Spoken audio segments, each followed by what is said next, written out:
আসসালামু আলাইকুম, ঈদ মুবারক। এ হচ্ছে হলো আমাদের আজকের ঈদের খাবার পোলাও, গরুর মাংস,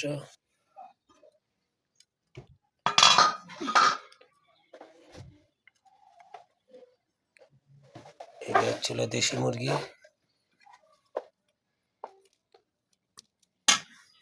এটা হচ্ছে হলো গরুর মাংস টিক্কা, এটা হচ্ছে হলো রোস্ট। আর জানি মিষ্টি জাতীয় যদি কি রান্না হয়েছে, ও এটা তো খিচুড়িটা এ ছিল আমার খুব প্রিয় খাবার খিচুড়ি। প্রত্যেক ঈদেই মুসলমানদের দুইটা ঈদ, ঈদ উল ফিতর আর ঈদ উল আজহা। আজ ঈদ উল ফিতর পালিত হচ্ছে। আমার প্রিয় খাবার খিচুড়ি। আর ওটা কি ফিরনি না?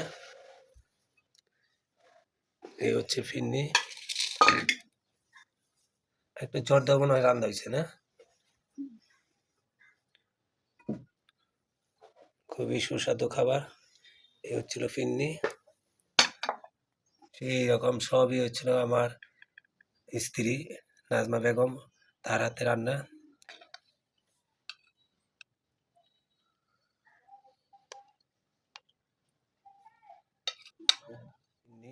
এটা ছিল ফিরনি আর এটা ছিল জর্দা। সালাদটা তো মনে হয় আছে, তাই না?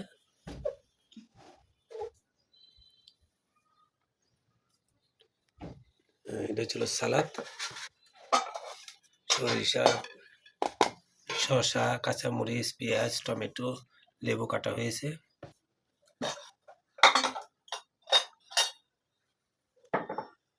আল্লাহ রাব্বুল আলামিন সবাইকে যেন ভালো খাবার তৌফিক দান করেন। আমরা সবাই বলি আমিন। ঈদের স্পেশাল খাবার।